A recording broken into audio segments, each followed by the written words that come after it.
Why did the air suddenly feel so heavy? Why did silence carry a weight no one expected?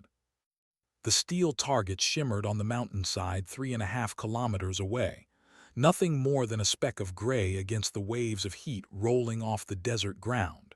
It was called the Humbler for a reason.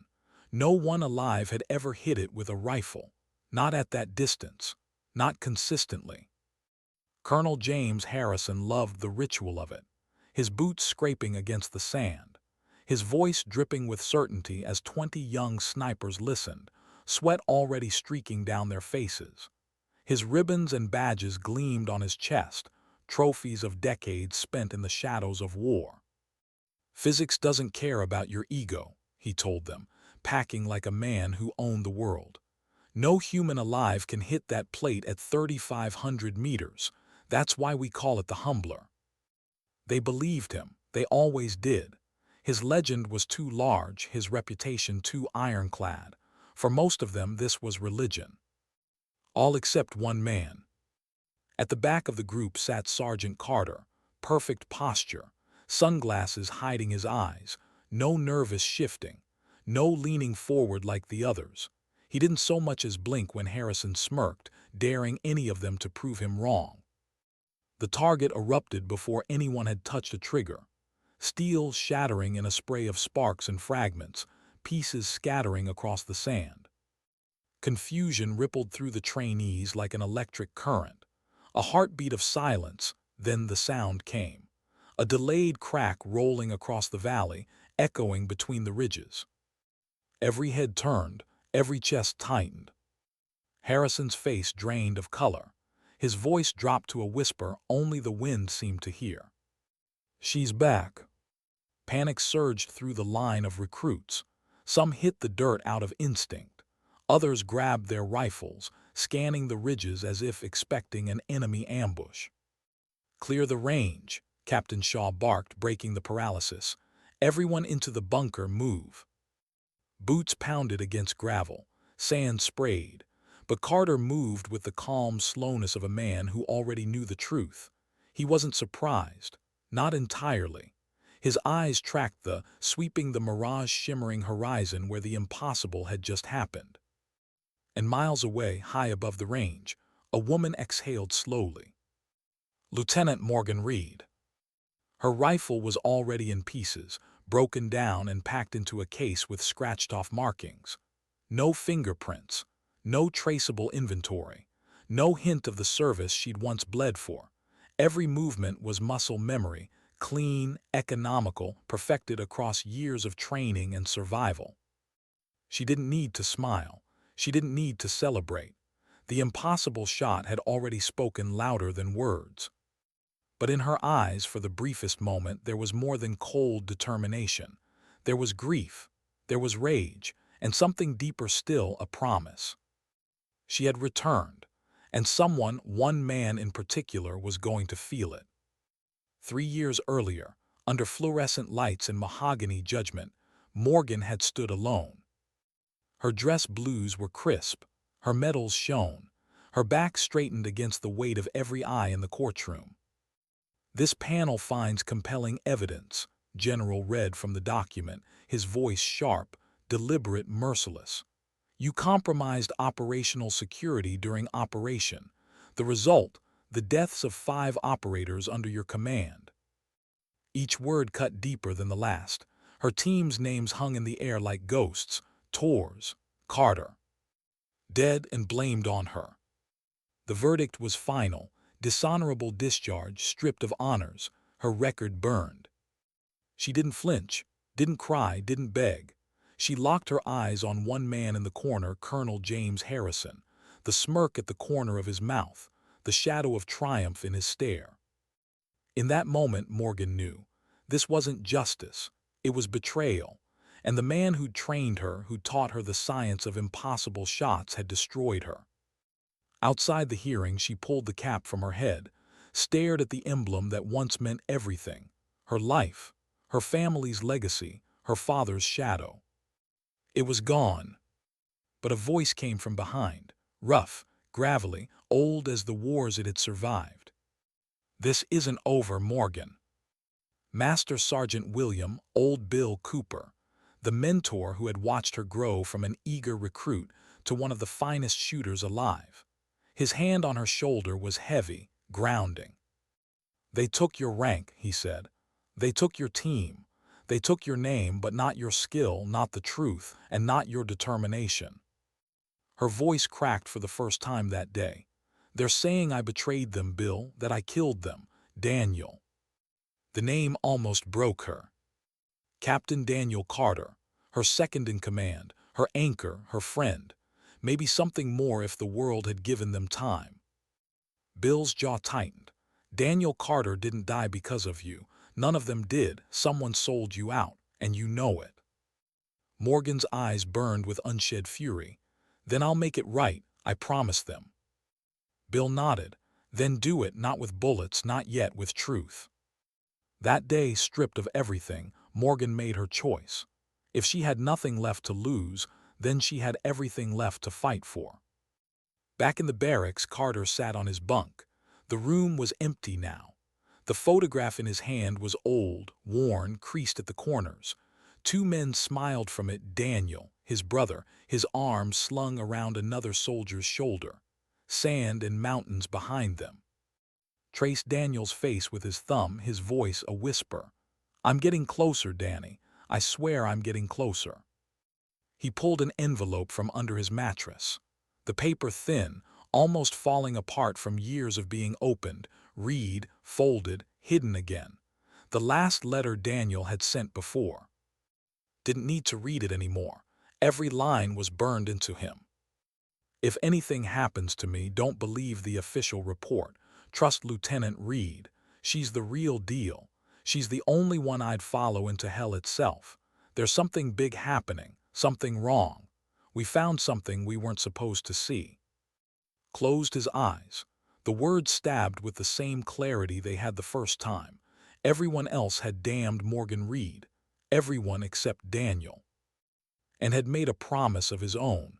He would find out the truth. In the Blue Ridge Mountains, inside a cabin that looked abandoned from the outside, Old Bill poured 2 cups of coffee. The interior was anything but abandoned. Radios, maps, weapons, the quiet hum of machines designed for men who lived in shadows. Morgan laid out a topographical map across the table. Her finger traced the ridge overlooking Fort. "Harrison's demonstration is today. Perfect stage, perfect shot." Bill studied her, his weathered face unreadable. "You've planned this for 3 years. You sure you want to announce yourself this way?" "I want him afraid," Morgan said, her tone flat, her eyes ice. "I want him looking over his shoulder the way my team did. I want him to know I'm coming." Bill opened a leather case. Inside lay a rifle, custom-built, unique. He placed it gently on the table as though laying down an heirloom. "Use this." Her hands moved over the weapon with reverence. A TAC-338, modified with precision only Bill could engineer. She almost smiled, almost. "You taught me well." His expression softened. "Your father would be proud. John Reed was the best soldier I ever knew until I met his daughter." The memory surged before she could stop it. Her father kneeling before her when she was 7, his hands steady on her small shoulders before he left for Desert Storm. "Remember, Morgan," he had said, "2 things no one can ever take from you unless you let them. Your integrity and your courage. Truth and honor matter more than anything." Those words had carried her through war, through disgrace, through exile. And they carried her now. In the underground operations center at Fort, Colonel Harrison paced like a predator in a cage, his face flushed with fury.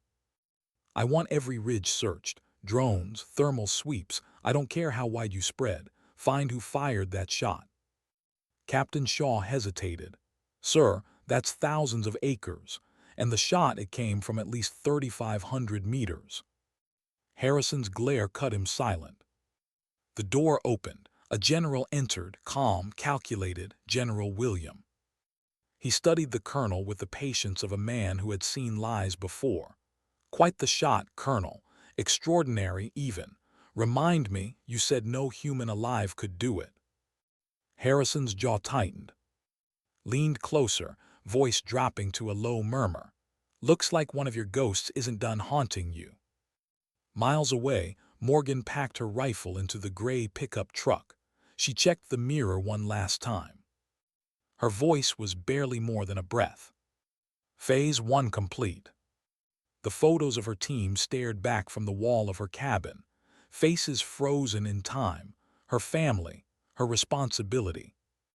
I made you a promise, she whispered, and I intend to keep it. What did she really want, revenge or truth? That question burned across Morgan's mind as her truck bounced down the back road, trees swallowing her into the folds of the Blue Ridge. She drove with the calm of someone who had nothing left to lose, yet every mile carried the weight of ghosts. She had announced herself. Harrison knew she was back, and that was the point. Fear was a weapon, one she intended to sharpen until it cut him where it hurt most. But fear alone wouldn't bring justice. Fear wouldn't clear her name. Fear wouldn't resurrect the 5 soldiers who had trusted her and paid for it with their lives. The truth would. In a barracks room lit only by a desk lamp, Carter's hands hovered over a tablet. He pulled up the training facility's internal feeds, bypassing firewalls with a device he wasn't supposed to have. He had spent years preparing for this, 3 years of quiet patience, of hiding his intent under the disguise of being a model soldier. Now the moment had come. Footage replayed on the screen, the impossible shot, the steel target exploding. He zoomed frame by frame, eyes narrowing, pulse quickening. A faint flash, barely visible on the distant, too small for most to notice, too deliberate for him to dismiss. There. He froze the frame, enhanced it. The angle, the timing, it matched everything Daniel had written in his last letter.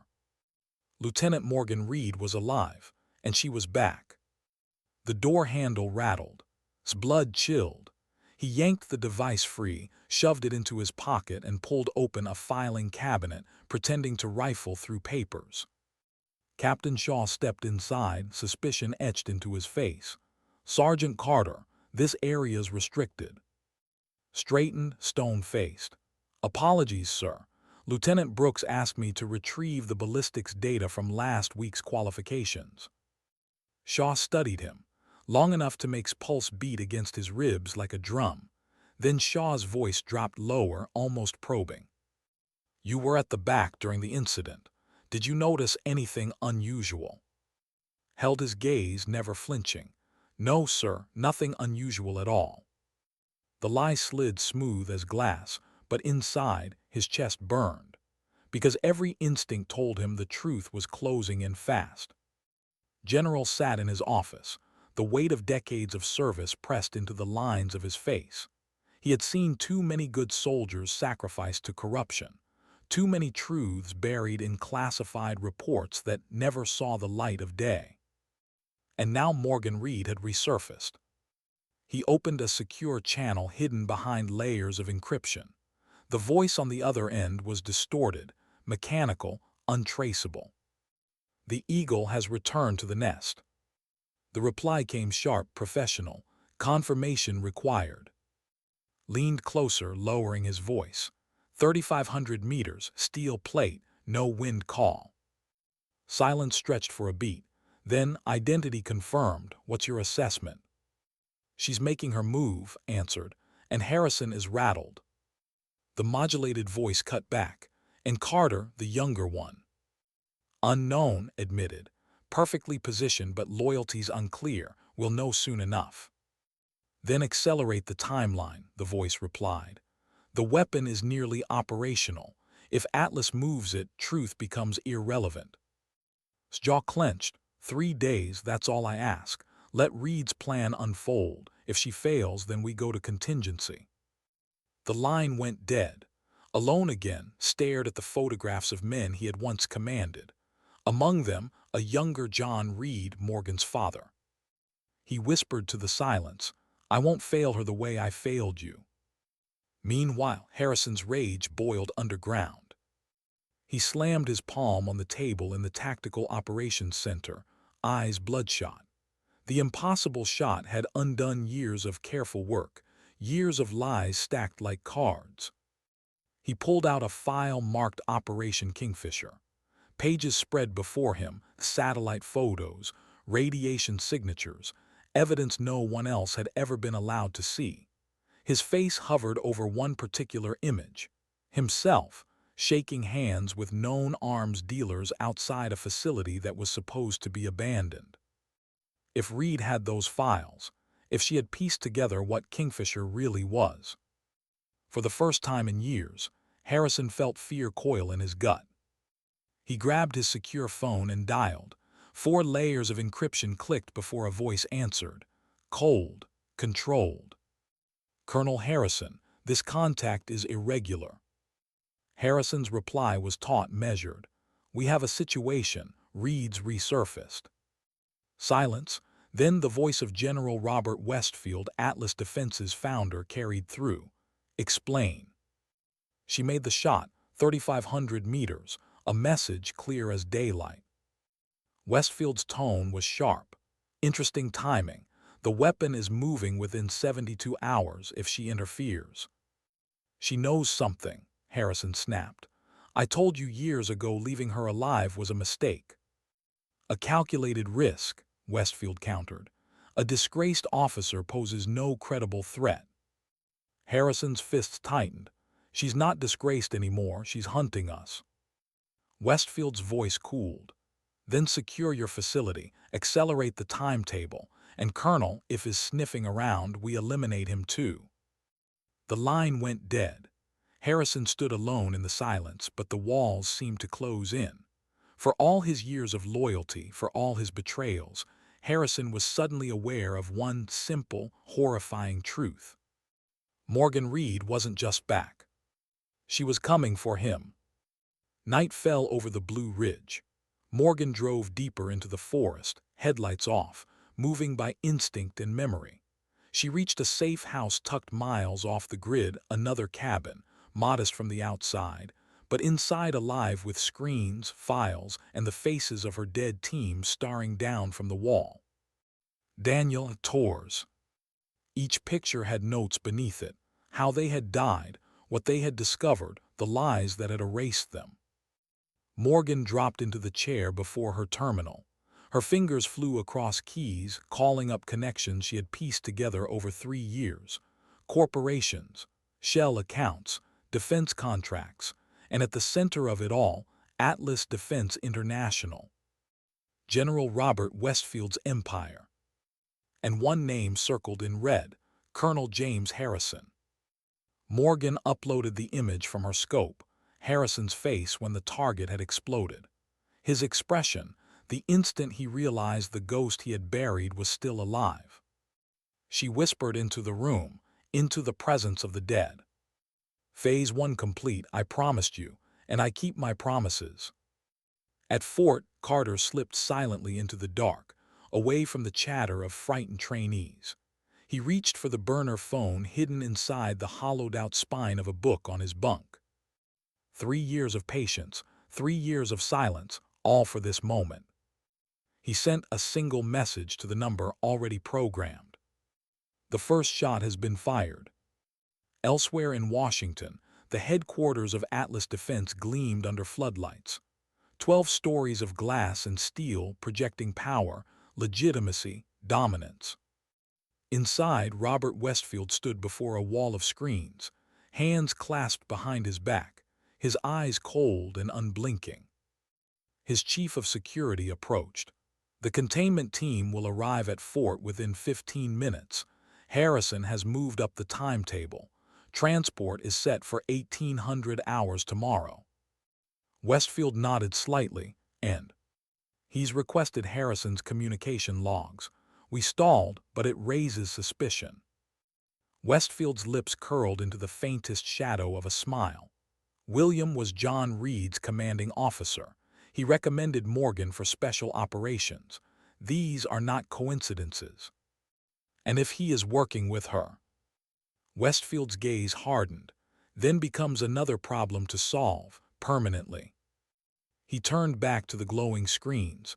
The world thought Atlas was a contractor, a business, a partner of the United States. But Westfield knew better.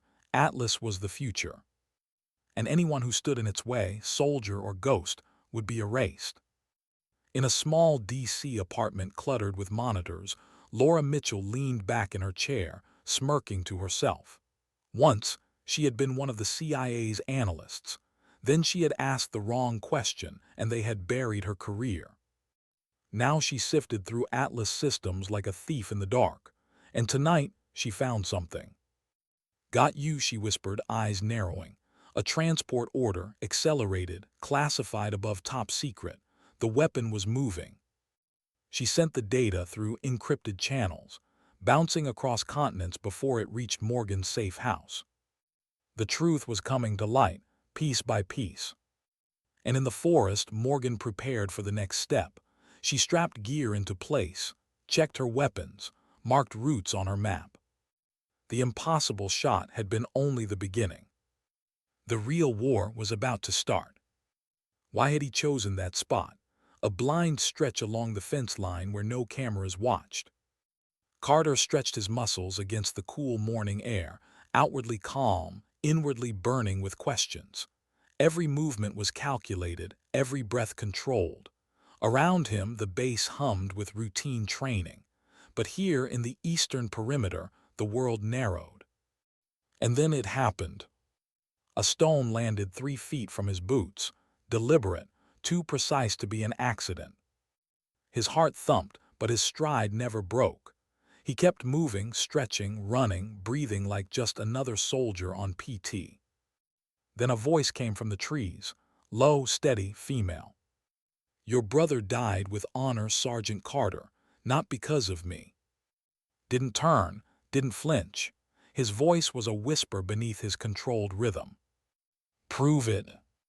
The reply cut like a knife. The night before, Daniel encrypted an intelligence package. He said if anything happened, only his brother would know the key. Something about eagles. The word hit like a punch to the chest. Eagle, his brother's call sign, their childhood secret. His face gave nothing away, but inside the ground shifted. "Meet me tonight," said softly. "Abandoned fire tower 2100, alone." Silence answered him, then the faintest rustle in the trees. She was gone. But his pulse thundered with a truth he could no longer ignore. Lieutenant Morgan Reed was alive, and she carried his brother's final secret. That night, the fire tower rose against the dark sky like a skeleton of steel and wood, a relic of forgotten wars with only the forest as its witness. Morgan arrived hours early.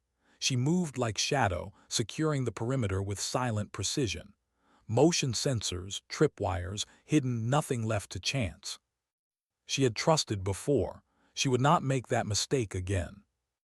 On the platform, she waited, her MP7 resting close, her sidearm holstered but ready. At 20:55, the sensors triggered. A single figure approached. No squad, no backup. Just one man moving with the poise of a trained operator. "Carter." He paused at the base of the tower, scanning the tree line with instinctive caution. His voice carried into the silence. "I came alone." Morgan studied him through night optics, his stance, his breathing. Every sign told her he was telling the truth. "Ladder secure," she called. Climbed steadily, each rung a test of his decision. When he reached the platform, the green glow of night vision cast them as ghosts, 2 lives colliding in the dark. His eyes locked onto hers. "My brother trusted you," said flatly. "That buys you 5 minutes, convince me." Morgan powered on a small tablet, its glow illuminating images of Operation Kingfisher. Surveillance photos, radiation signatures, Harrison meeting with men he shouldn't have been meeting. "Your brother was our intel specialist," she said. "He found this. Files proving Atlas was developing chemical weapons in violation of every treaty. He documented everything, and he knew it would get him killed." His jaw clenched. What was the key? Morgan didn't hesitate. He told me if things went sideways, his brother would know where eagles sleep. For a heartbeat's walls cracked. His eyes softened, his breath caught. The memory rose unbidden, two boys building a Daniel painting an eagle on the door, declaring it their secret nest. The date, the address, the childhood code only the brothers shared. Swallowed hard, that's the key. July 17th, 1998, our home address and that date, it'll unlock whatever he hid. Morgan nodded. Relief flickered through her voice. Then we have proof. Atlas betrayed, they murdered your brother and the team, and Harrison delivered the kill order. The silence between them stretched, heavy with the weight of everything unspoken. Finally asked the question burning inside him. How did Daniel die? Morgan's voice cracked just enough to betray the truth. He saved me, twice, pushed me out of a sniper's line, created a diversion when we had no escape. He died making sure I lived long enough to tell this story. Turned away, his face carved in conflict. He had lived 3 years under the shadow of blame, 3 years believing Morgan might be his enemy. Now the ground shifted beneath him. He faced her again. What's your plan? Morgan's tone hardened. Atlas is moving the weapon, they accelerated. Tomorrow, 1800 hours, Harrison's riding with it. Shook his head. You're talking about going against Atlas security, private contractors, corrupted officers, you're outnumbered. Not outnumbered, Morgan replied. Outplanned, General is on our side. Laura Mitchell is inside Atlas Systems. Cooper has eyes on the facility, and now you inside Fort. Studied her, the scars beneath her composure, the determination in her eyes, the unspoken bond between her and his brother that stretched beyond death. He made his choice. I'm in for Daniel, for the truth. Morgan extended her hand, the alliance sealed. Welcome to Operation Redemption, Sergeant Carter. At Fort's underground command center, Harrison stared at surveillance feeds. His paranoia had sharpened into something darker. Carter's morning PT deviated, Shaw reported, unease in his voice. 3 minutes in a blind spot along the east fence. Harrison's eyes narrowed. Daniel Carter's brother, of course. Shaw hesitated. With respect, sir, authorizing surveillance on active personnel requires. I'm giving you cause, Harrison snapped. National security, watch him, every move, every word. Moments later, his secure phone buzzed. Perimeter breach detected, east sector, sensors tripped, camera 12 offline. Harrison's chest tightened, read. Deploy tactical team 3, quiet, contain it, no chatter. He hung up, packing like a predator circling its own cage. He knew she was out there, waiting, hunting. And for the first time, the hunter felt like prey. In Washington, Laura Mitchell worked in the glow of 6 monitors. Her fingers flew, peeling away Atlas's firewalls. She froze, someone else was inside the same system, smooth, calculated, a signature she recognized. She typed quickly into a secure chat window. Hello, fancy meeting you here. A pause, then the reply. Mitchell, thought you retired. Similar rumor about you, yet here we are. The words hung between them. The old network was waking up.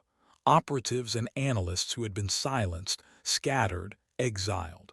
And now Morgan Reed had become the spark pulling them back together. A team was forming, not on paper, not in ranks, but in truth. As dawn bled across the mountains, Morgan Reed traced routes on her map, her fingers steady, her voice low as she whispered to the faces of her fallen team. Almost there, hold on. Every step forward carried risk, betrayal, death, failure. But beneath the weight of ghosts, there was something else. Hope. And hope, she thought, was more dangerous than any rifle ever built. Why did the morning feel like a countdown? Morgan Reed had been awake long before dawn, her cabin transformed into a war room. Maps layered across the table, pins marking targets, routes inked in red and blue. On the wall, her team's photographs stared back, silent judges, silent fuel. 3 years of planning, now compressed into 72 hours. Her phone buzzed, the secure line. "Checkmate secure," she answered. Bill Cooper's gravel-thick voice carried through. "Movement at Atlas headquarters. 4 unmarked SUVs. Tactical team. Direction south fort." Morgan's eyes tightened. "Hunters, Westfield isn't waiting." "He's sending them earlier than expected," Bill said. "Not after yesterday's little stunt." Morgan traced a line on the map, calculating intercept routes. "And Carter?" "Left for PT at 0500, Bill replied. "Took the eastern perimeter route again. Same blind spots, same signals." Morgan nodded to herself. "He's creating an opening. Tonight we test his loyalty." Bill's silence lingered. "You trust him?"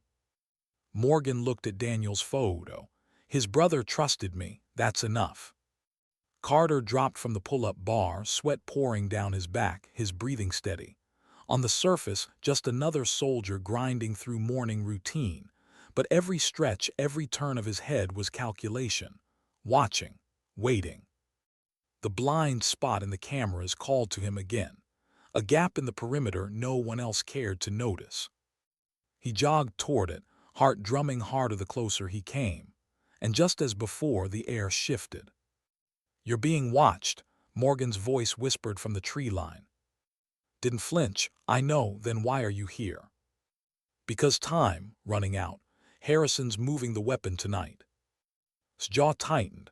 He didn't break stride, didn't look toward the trees. "Then you'll need someone inside." Morgan's voice softened, almost human. "I need you, for Daniel, for the truth." The words cut deep. His brother's name carried like a wound reopening. Finished his circuit, his face stone, his decision made. In Fort's operations center, Harrison's paranoia had become obsession. "Surveillance on Carter shows irregular PT routes," Shaw reported, unease in his voice. "Blind spot use, potential contact." Harrison slammed his fist against the table. "He's compromised. Increase surveillance. Double the tails." Shaw hesitated. "Sir, without probable cause." "National security is cause," Harrison snapped. His eyes burned with fury, but beneath it fear trembled. "Carter's working with her. I want proof, now." His secure line buzzed again. Harrison lifted it with a hand that felt heavier than he cared to admit. "Colonel," Westfield's voice was calm, clipped. "Status." "Reed's closer than we thought. She's made contact. Carter is compromised." "Then move the timetable. No delays. Transport the weapon today, 1800 hours. No room for error." Harrison swallowed hard. Understood. Westfield's final words slithered through the line. "And Colonel, if Reed surfaces again, she doesn't leave breathing." Washington, D.C. Laura Mitchell leaned back in her chair, multiple screens reflecting across her glasses. Her fingers blurred over keyboards as she hacked deeper into Atlas systems. She found it, the manifest. Her breath caught. "They're moving it tonight." Encrypted files revealed the truth, the transport disguised as routine movement, the destination buried in Appalachia under layers of camouflage. She encrypted the data, sending it along ghosted networks until it reached Morgan's system. Then she noticed something else, a shadow inside the server, another intruder. She typed fast, "Hello again." The reply came quick. "Mitchell, Reed has the key." "Confirmed, Daniel Carter's files unlocked, evidence secure." "Good," replied, "then we move. 3 days compressed into one, intercept tonight." General stood in his quarters, fastening the last button on his uniform. His reflection in the mirror was weathered, lined with years of compromises he could no longer live with. He opened his wall safe, pulling out a hardened case filled with documents. Proof. The kind of evidence that could burn Atlas to the ground if it didn't bury him first. He tapped his comms, voice low but unshakable. "Activate Operation Safeguard. Authentication Sierra Echo Victor Echo November. Teams 1 and 3 mobilize. Alpha priority. Timeline immediate. The reply came sharp. Confirmed, assets deploying. Exhaled slowly. He had crossed the line not for career, not for country's applause, but for truth. And in the silence, he whispered to an old ghost. "John Reed, I won't fail her this time." Up in the mountains, Cooper adjusted his scope, his body low in the brush. At 68, he moved like a man half his age, his instincts sharper than ever. Through the glass, he watched the hidden facility, trucks lined in shadow, security patrols shifting nervously, the signs of a transfer in motion. His phone vibrated silently. He answered with the calm of a man who had waited his whole life for this moment. "Cooper secure." Morgan's voice came steady, carrying steel and memory. "Daniel's key worked. We have everything, financial trails, communication logs, orders signed by Harrison. Proof of." Cooper allowed himself a breath. "Then it's time." "Teams are in position," Morgan said. "Intercept along the convoy route. Tonight." Cooper smiled faintly. "Pressure creates openings, just like I taught you." Morgan's reply carried a rare warmth. "And you were right, Bill. Dad would be proud." He felt the ache in his bones, the weight of years and regrets. But tonight he wasn't old. Tonight he was a soldier again. In a quiet corner of the barracks, Carter pulled the battered letter from its hiding place. Daniel's handwriting stared back at him, the last words of a brother silenced by betrayal. "Don't believe the report, trust Reed." He folded it, slid it back into his pocket, and looked out the window into the night. The choice was made. At Atlas headquarters, Westfield watched the screens, hands clasped tight. "The convoy departs in 1 hour," his chief of security reported. "Transport secure, containment teams in position." Westfield nodded once, and, tracking him, communications flagged, possible leak. Westfield's lips barely moved, but his words were ice. "If confirmed, eliminate him." Atlas wasn't just moving a weapon tonight. They were preparing to erase anyone who threatened their empire. Back in the mountains, Morgan checked her gear, the SIG at her side, the compact MP7 across her chest, every magazine loaded, every strap tightened. She stood before the photos on her wall, 5 faces lit by the glow of a single lamp. "Almost there," she whispered. "Tonight I keep my promise." The impossible shot had been the spark. But the fire was only beginning. Why did the night feel louder than the day? Engines hummed low in the distance, a vibration that carried across the ridges like a warning. The convoy was on the move, trucks disguised as routine transport, armored SUVs bracketing them, headlights cutting pale beams through the mountain roads. Morgan Reed lay prone on the overlook, her rifle steady, her breathing even. Through the scope she counted every vehicle, every gunner, every vulnerability. Years of patience narrowed into this single line of sight.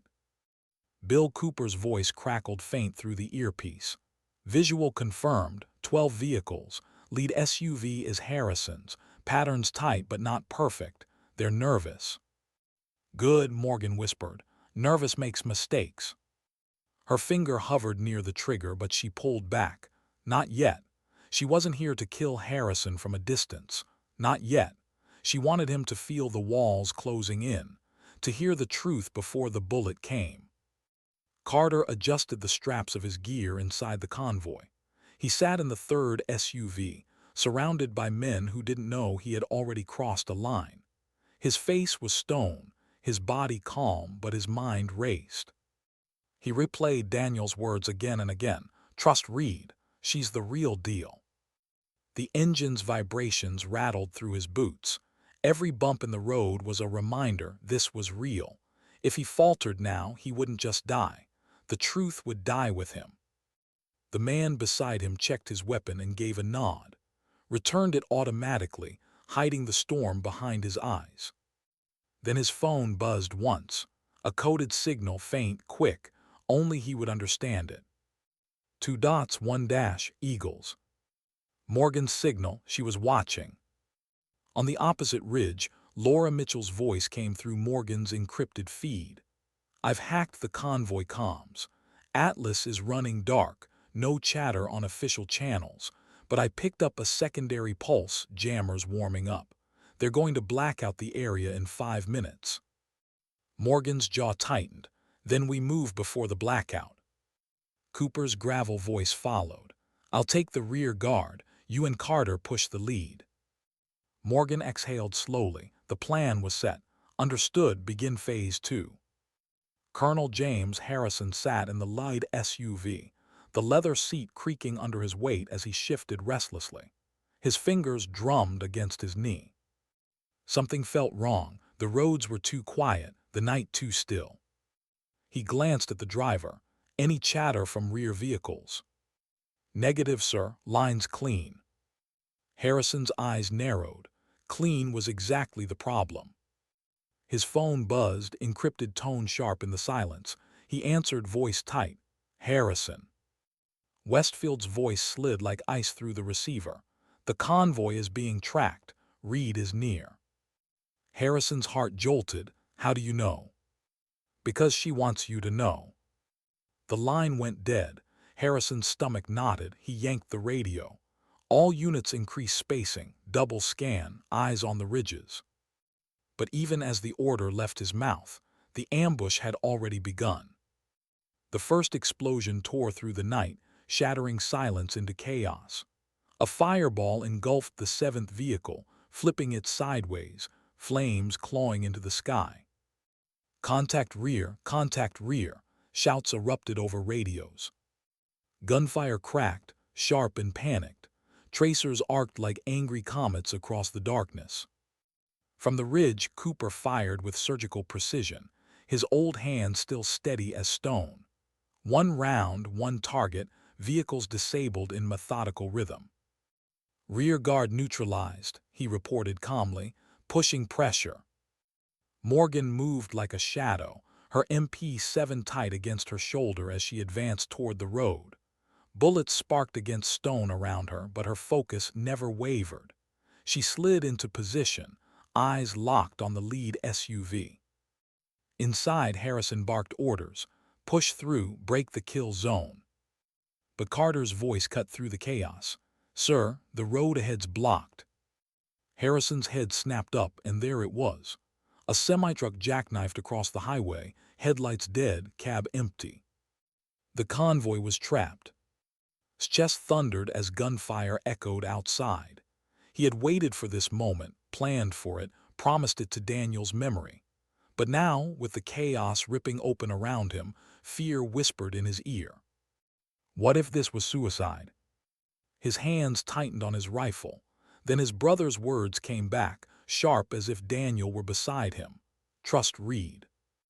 Exhaled, steadying himself. And when the SUV doors flew open and Atlas contractors spilled out, Carter fired, but not at the enemy. His shots cut into the tires of his own convoy, disabling movement, trapping Harrison in place. The men beside him froze, shock splintering their faces. Carter, what the hell? Dropped them with clean, efficient bursts before they could finish. The choice was made. Morgan surged forward, her body low, her weapon spitting controlled fire. She reached his SUV as he dragged one last body from the vehicle, his breathing ragged. Their eyes met in the chaos. You're late, he said, a thin edge of defiance in his tone. Morgan almost smiled. You did good. But before relief could settle, Harrison's SUV screeched forward, trying to ram through the wreckage. The colonel's face twisted in fury, his eyes wide as a man staring down his nightmares. Morgan raised her rifle, sight locked on the windshield. Her finger tightened. But the bullet never came. She lowered her weapon, eyes burning with something deeper than vengeance. Not yet, she muttered. Harrison's SUV slammed to a halt against the wreckage, engine smoking. He stumbled out, sidearm drawn, shouting into the night. Reed, you want me? Here I am. Gunfire still cracked around them, the battle raging on. But in that moment the world narrowed to two figures staring across firelight and ruin. The betrayed and the betrayer. The ghost and the man who made her one. On the ridge, Cooper's voice growled in Morgan's ear. "Targets exposed. Take the shot." But Morgan stayed her hand. "No," she said quietly. "He needs to hear the truth first." And in that hesitation, in that fragile breath of mercy, the night shifted again. From the darkness, another team emerged. Black-clad, unmarked, Atlas's true killers. They moved like phantoms, silenced weapons cutting through chaos, sweeping toward Morgan and with terrifying precision. Laura's voice screamed in Morgan's comms. "New signatures, 15 operators, reinforcements." Morgan's chest tightened. She grabbed by the vest, dragging him toward cover. "This isn't over," she said through clenched teeth. As bullets tore into the night, Morgan realized something she hadn't wanted to admit. They weren't hunting Atlas. Atlas was hunting them. Why did the silence between bullets feel louder than the gunfire itself? Morgan Reed pressed her back to the smoking wreck of an SUV, her chest heaving. Sparks hissed in the air, tracer rounds carving glowing scars across the night. Crouched beside her, blood streaked down his arm, though his eyes were steady. "They're not contractors," he said between breaths. "These guys move too clean." Morgan's jaw tightened. "Atlas sent a kill team. Westfield wants us erased." She peeked around the corner, shadows flitting across headlights, 15 men advancing with silenced rifles, coordinated, precise. Not just mercenaries, hunters. Bill Cooper's voice crackled in her ear. "I've got eyes. They're flanking left and right, classic pincer. You've got 4 minutes tops before they squeeze you in." "Buy us time, Bill," Morgan ordered, "and I will push for the ridge." "Time? About all I've got left, kid," Cooper growled, chambering another round. His old hands were steady as the earth, his scope tracking targets with the calm of a man who had seen too many nights like this. Colonel Harrison staggered from the wreckage of his SUV, fury and fear battling across his face. The impossible had become real. Reed standing alive in the firelight, Carter betraying his own. "This is my operation," he screamed into his comms. "Protect me." But even as he shouted, he realized the kill team wasn't moving to shield him. Their formation never shifted. Their line never broke. They weren't here for him. They were here for Reed. And for the first time in years, Harrison felt something he had long buried. He felt expendable. On the ridge, Cooper fired. One target dropped, then another. He shifted, fired again. Each shot was a heartbeat, each heartbeat a debt paid to men long dead. But the kill team adapted fast. Smoke grenades hissed, blinding his. 2 broke from cover, sprinting toward his position. Cooper adjusted, waiting steady, patient, then fired twice. Both fell. The old soldier grunted, sweat dripping into his eyes. His hands shook for the first time in hours, not from fear, from exhaustion. And still he whispered to himself, "Come on, Bill, hold it together, just a little longer." General stood in the back of a nondescript van on the outskirts of the valley, maps and radios spread across the console. His aides shifted nervously, their faces pale in the glow of red tactical lights. "Atlas has deployed Black Echo," one of them reported. 15-man hit team. Reed's pinned, Cooper's buying time. His chest tightened. He had known this was coming. Still, the reality bit hard. "Mobilize Team 3, he ordered. "Intercept in grid Sierra 5, suppressive push." "Sir, that's direct engagement with Atlas assets. Will be labeled rogue." Gaze hardened. "So be it, I won't bury another Reed." Back at the kill zone, Carter's rifle barked in short, controlled bursts. He dropped a man advancing through the smoke, then another, but for every one that fell, 2 more seemed to appear. "We can't hold them here," he shouted. Morgan's reply was calm, even in chaos. "We're not holding, we're moving." She grabbed yanked the pin and hurled it over the wreck. A burst of white light split the night, shouts erupting from the kill team. "Go," she barked, pulling toward the ditch at the road's edge. They slid down into the mud, bullets slicing overhead. His chest pounded. "Where the hell are we going?" Morgan's voice cut like steel. "To finish this." On the ridge, Cooper fired again, but his clip ran dry. He slammed a fresh magazine in with gritted teeth, but the delay cost him. A round slammed into the ground inches from his arm. Another clipped the dirt by his boot. "Bill, you're exposed." Morgan's voice cut through the chaos. "Good," Cooper muttered. He shifted, pulled the trigger, another target down, then another. But the third never came. A flash, a crack, and pain lanced through his shoulder, knocking him back into the brush. His vision blurred, blood soaked his sleeve. Still, he pressed his hand to the wound and whispered through the comms, "Don't stop, not for me. You hear me, Morgan? You finish this." Harrison stumbled through the chaos, clutching his pistol, screaming orders no one followed. His empire was unraveling in real time. And then he saw her, Morgan, sliding out of the ditch, moving like a phantom at her side. Their eyes locked across the battlefield. Harrison raised his pistol, his voice cracking. "You should stayed buried, Reed." Morgan didn't raise her weapon. She stared at him, her voice calm, cutting through the night like glass. "You betrayed your own. You murdered my team. You framed me to cover your lies."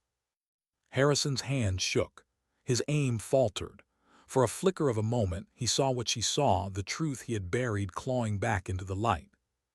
And in that hesitation, fired first. Harrison's pistol flew from his hand as the bullet struck metal. The colonel dropped to his knees, clutching his bleeding hand, his face twisted in rage and humiliation. Morgan stepped closer, her rifle steady. But again, she didn't pull the trigger. "You'll face the truth," she said coldly. "That's worse than death." The kill team regrouped, their formation tightening. They advanced with ruthless discipline, forcing Morgan and back toward the tree line. Laura's voice shrieked in their comms, "They've got you boxed. If you don't move now, you're done." Morgan's breath burned in her chest, choices narrowed, options vanished. Then the night exploded with new fire. Suppressive rounds raked the kill team from the flank, tearing into their line. Explosions rippled through the trees as teams stormed in, their firepower breaking the chokehold. "Eagle units push forward," his voice thundered. "Protect Reed and Carter." Morgan blinked, stunned, as soldiers in unmarked gear surged into the fray, forcing Atlas's hunters to retreat. Himself stepped into the chaos, sidearm drawn, his uniform half hidden beneath tactical armor. "Move, Lieutenant," he barked. "This fight isn't over." The battlefield churned smoke, fire, shouting, the stench of fuel and blood. Morgan grabbed, dragging him toward the ridge where Cooper's silhouette lay slumped. She dropped to her knees beside him, her voice breaking. "Bill, stay with me." Cooper's breath came ragged, his eyes glassy.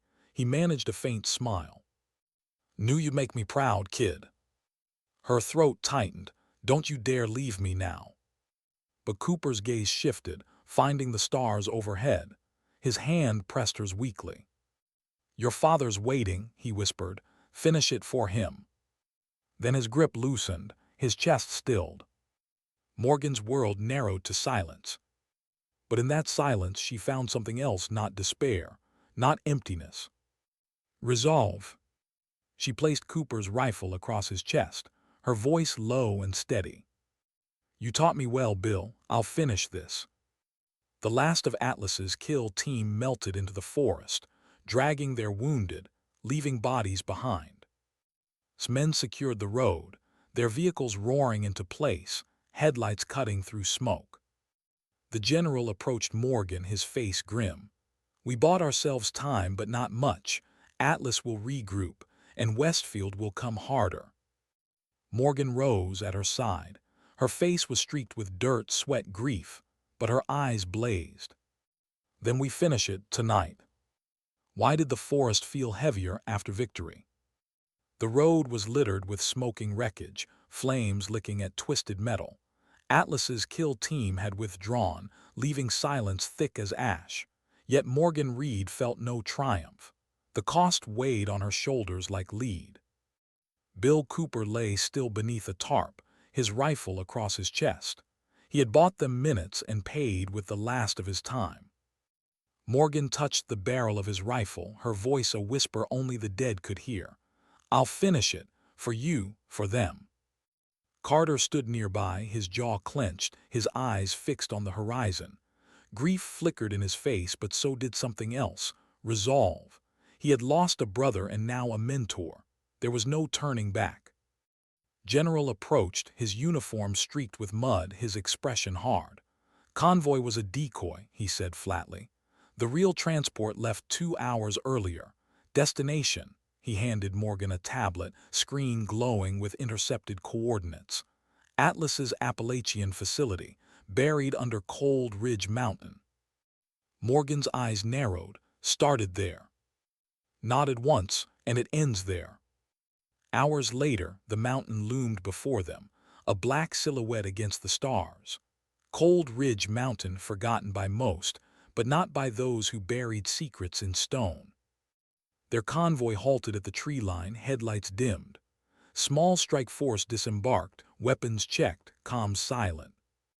Morgan crouched over the map spread across the hood of a Humvee. She traced the ridges with her finger. 3 access points: main tunnel, service shaft, and emergency ventilation. Main tunnel will be fortified. Service shafts are entry. Leaned in, security.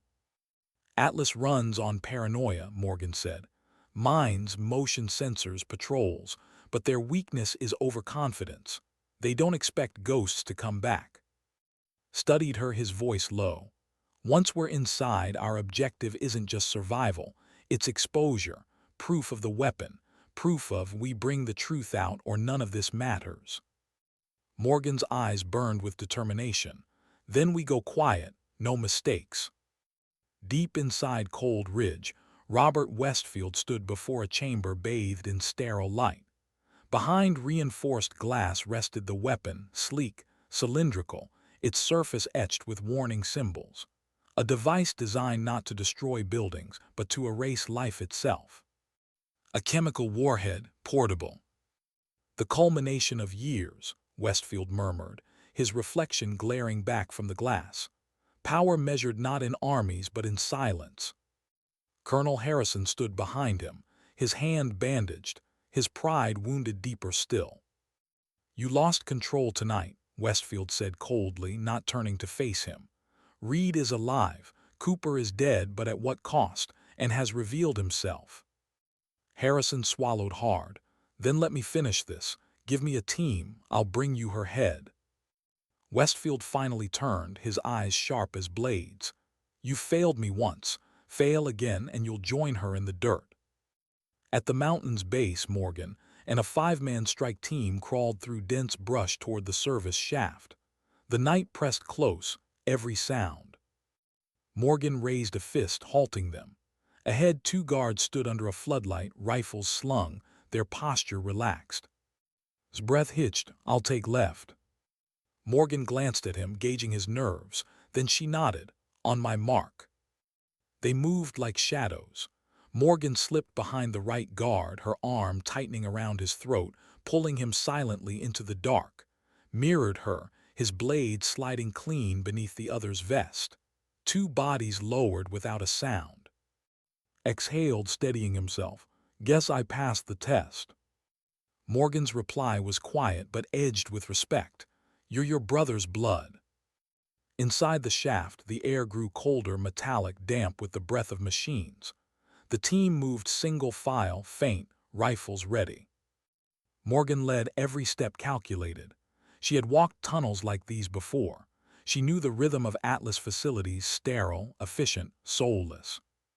They reached a steel grate overlooking a corridor. 2 scientists passed below, clipboards in hand, flanked by guards. Their voices echoed upward. Westfield said delivery window is shortened, 48 hours. Chemical payload stable, but transport risk high. Morgan's heart clenched. The weapon wasn't just theory, it was ready. She motioned to, his eyes darkened. We need proof, cameras on, record everything. The team descended silently, slipping into the corridor like whispers of death. His pulse hammered as they advanced deeper. Every hallway felt like a grave. He imagined Daniel walking here 3 years earlier, uncovering the files that had sealed his fate. Morgan caught his glance. You okay? Swallowed, he was right about all of it. He must walk this same ground. Morgan's voice softened. And now we finish what he started.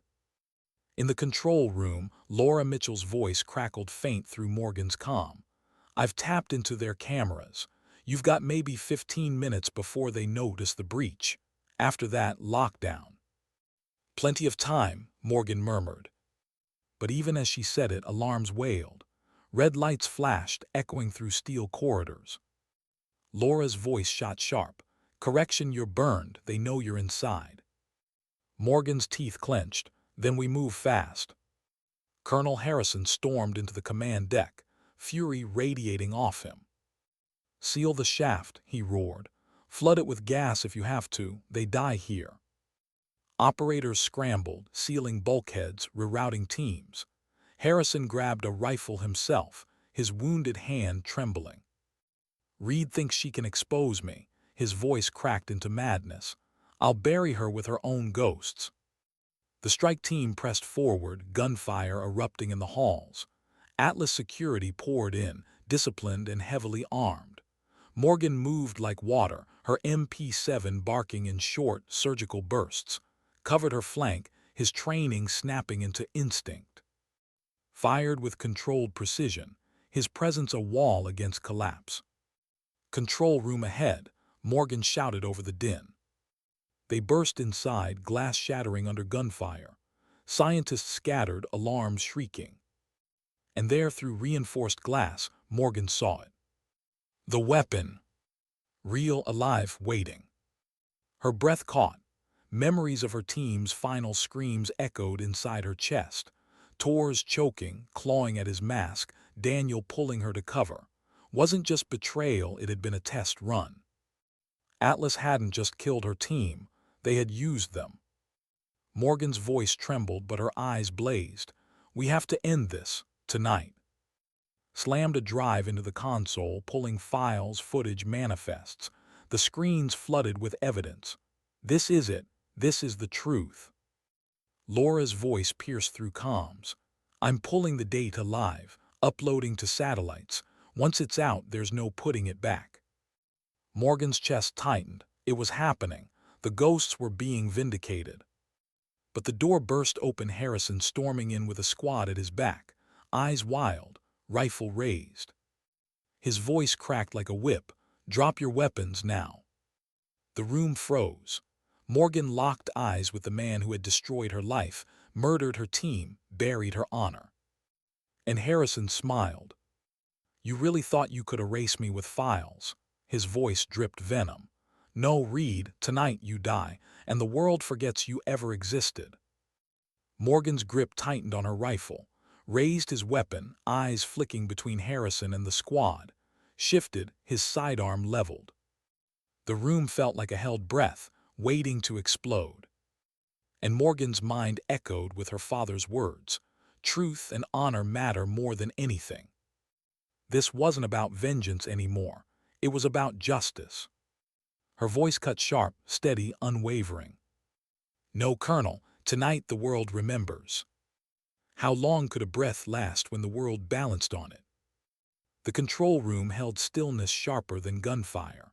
Red lights strobed against glass walls, alarms shrieked, but inside that circle, Morgan, Reed, Carter, General, and Colonel Harrison, time slowed to a knife's edge. Harrison's rifle leveled at her chest, his finger trembling on the trigger. His eyes burned with the desperation of a man watching his empire collapse. You don't get it, Reed, he hissed. Truth doesn't matter. Files don't matter.